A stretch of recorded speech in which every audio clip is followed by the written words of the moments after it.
Now I know that you guys think I'm not really kind of sane and normal, yeah, and I don't blame you for that. But I have to say that I have got something for Bab al-Istinjā. I do have a crush on this chapter, the chapter of cleaning the private parts. Yani it is, there's something between me and this chapter. I don't know. It's a calling. You know what I'm saying? And I always fiqh. Anyway, there's one miskin, yani he knows Arabic, but he doesn't know any fiqh at all, and he's a beginner. So he picks up this book and he reads this hadith. The Prophet ﷺ said, وَمَنْ اسْتَجْمَرَ فَلْيُوتِرْ, that whoever does istijmar, yani goes to the toilet and cleans himself with stones, then let him do witr. Every time he would go to the toilet. Every time that he would go to the toilet, he'd clean himself, then he'd go and pray 1 rak'ah. Every time. 1 rak'ah witr prayer. So one person, he said to him, Shaykh, wallahi, this becomes a big mission, this going to the toilet for me. So Shaykh goes to him, why? What's happened? He goes, wallahi, I don't know. I don't see anyone else doing this except me. Prophet ﷺ said, go and do witr when you do istijmar. And I'm doing istijmar day and night, and I'm praying how many times? And you know, no one else is praying, no one else is doing anything. Can you imagine what happened if you had diarrhea? You'd be praying Taraweeh all night, man, tahajjud. Miskin. So anyway, so the Shaykh said to him, subhanAllah, the word falyutir means to make it odd. Because witr, the word witr means odd. Yes? And falyutir also does, of course it does mean to pray witr. That's what it does mean. Yeah? But here it means use an odd number of stones. That's what it means. I don't know about the Arabs here, but it's certainly packs. Now I'm talking about Pakistani packs now, okay? But packs, if you think of cleaning your private parts with anything other than water, you know you're saying that's not clean. You're just like, nah, that's messed up. And I remember obviously when we started, you know, in the days when we were young, brash and ignorant, yani, yeah? And everything about dirty kuffar, yani. We used to stamp dirty kuffar status upon the kuffar because we used to say they got dirty underpants because they don't clean themselves. Isn't it? I know that people out there have said that. Don't even trust looking at me trying to blame me. At least I did mine 20 years ago, you know what I'm saying, yeah? So, obviously, you know, you'd be doing da'wah and you'd be, astaghfirullah, bad days, but you'd say, listen mate, don't tell me what to do, you don't even know how to clean yourself, you know, this kind of thing. You'd use it as an attack, isn't it? The fact that they wouldn't use water. Don't lie, Nadif, I know you did, bro, come on, man. Right? So, I know I did. Actually, right now I used to say to yourself, son, you know, look at yourself. And then obviously, when you then start studying, and you realize actually the asl, the original position actually is not to use water, then you got to shut up, isn't it? Then you got a problem there. Then you got a problem. Tissue paper, okay? Yani there's packs out there that are hearing this for the first time. They're thinking, are you kidding me? We can clean ourselves with tissue paper and khalas, yani? And the answer is yes. I know that there's going to be, you're going to tell that to your parents and then you're going to get walloped hardcore, yeah? There's no way that you're going to get away with telling your parents that you use tissue paper. You're going to get kicked out of home. Don't blame me. Don't, yani, hate. You know what I'm saying? Nafi', the scholar, the imam, the slave of Abdullah ibn Umar, he said that Abdullah ibn Umar, he never used to use water. And this is narrated in the Musannaf of Ibn Abi Shaybah, and it's authentic, inshallah. He never used to use water. And then there's another narration which I found very, very interesting. It's narrated by Al-Baghawi, and he said that he narrates that Abdullah ibn Umar, he went to see Muawiyah radiallahu anhu, and he saw Muawiyah, and Muawiyah was making istinjā with water. And so he said, Wallahi, yani, if this is what Muawiyah is doing, then I'm going to give it a shot as well. Right? And so he used the water, istinjā, he used the water, and after he'd used it, he goes to Nafi'. I love this. He goes to Nafi'. He goes, Wallahi, to be honest, these guys have a point. This water cleans really well. I'm very pro istijmar at the moment, right? And rightly so. Packs have got to wise up, yani. You can't be dissing other kufs, yani, because they clean themselves with tissue paper and no water when our companions used to do the same. Right? At the same time, washing has its benefits as well. A clean backside is a clean backside. Yeah? And a clean backside is going to lead to clean underwear. And Shaykh was telling a story on that Shaykh Abdul Bari Yahya, and I quote Shaykh Walid, he said that not only Shaykh Abdul Bari, he does da'wah, Shaykh Abdul Bari's underwear also does da'wah.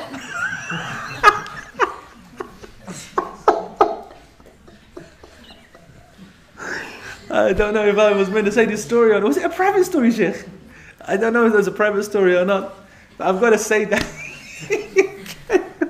You know what? I think I messed up. I just realized by Sheikh over there covering his face that maybe I wasn't meant to tell you this story. Anyway, we're there now. Khalas, done. So, he basically put his underwear in, as we all do, to get washed at these, these places. And obviously in Muslim lands, that's the norm. To getting laundry done. Anyway, the people of the place, they gave when Sheikh went to pick it up, they said, Yani, we just got to ask you a question. How comes your underwear, we wash underwear day and night, isn't it, yeah? But your underwear has no marks, it's all clean.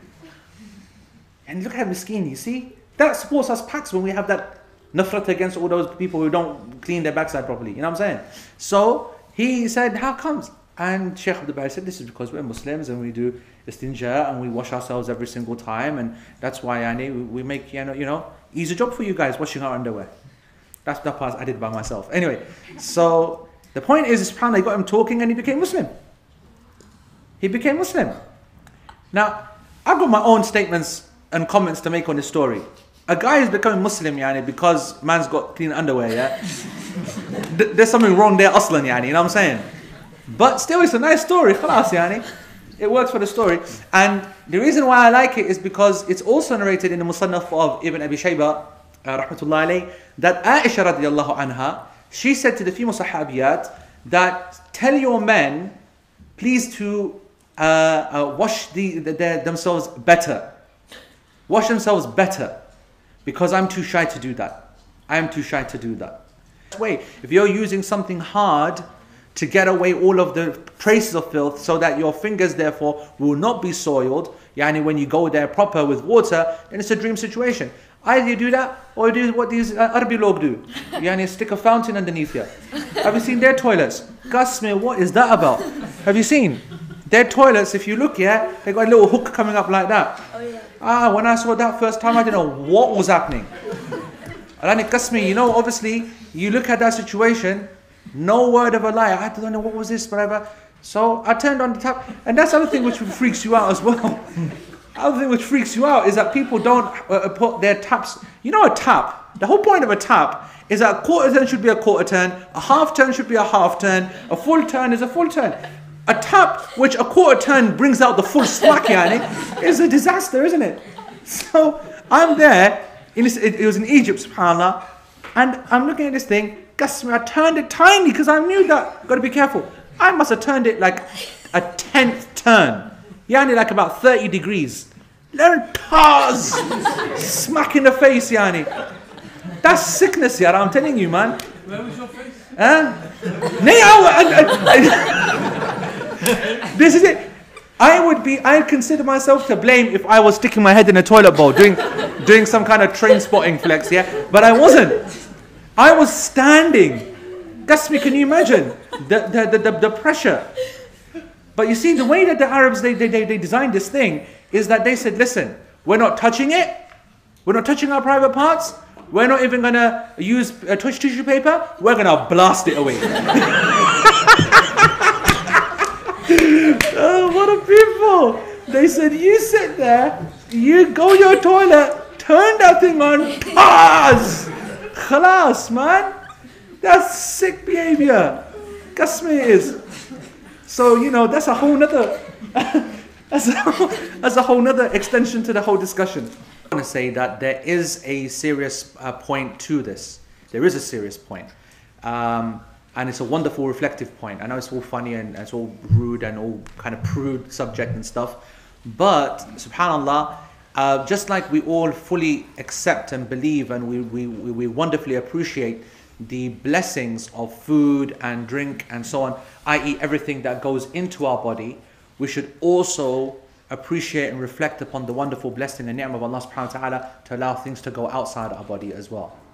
And that Allah subhanahu wa ta'ala has sent a prophet who's so concerned that not only will he tell us what a ni'mah that is, what a blessing that is. And no one should be in any doubt. I can't think of any, people say to me that dream about what you're going to do in Jannah, what would you have, what car you're going to drive in Jannah, what's this going to be. I'm saying, you don't need to sell Jannah to me at all.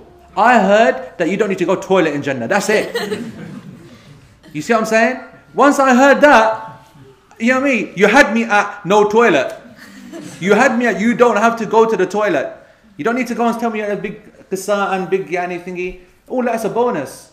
Once I know that the people won't defecate, won't urinate, Allahu Akbar. And that's authentic from Rasul sallallahu alaihi wasallam. So that's an indication there that it's not fun having to go to the toilet. But going to the toilet is a rahmah. And subhanAllah, if you don't believe that, you see, and may Allah subhanahu wa ta'ala protect us all, that what happens when you have incontinence, or when you can't go, or you have kidney stones and how painful it is to urinate, and you see grown men crying in front of you when they have kidney stones, they can't urinate, or they've got catheters in, or you have to have an ostomy put in, or colostomy, or ileostomy, all this kind of stuff, and you will realize that subhanAllah, for the system to work and for it to come out of the two orifices in the way that it does, this is a rahmah from subhanAllah.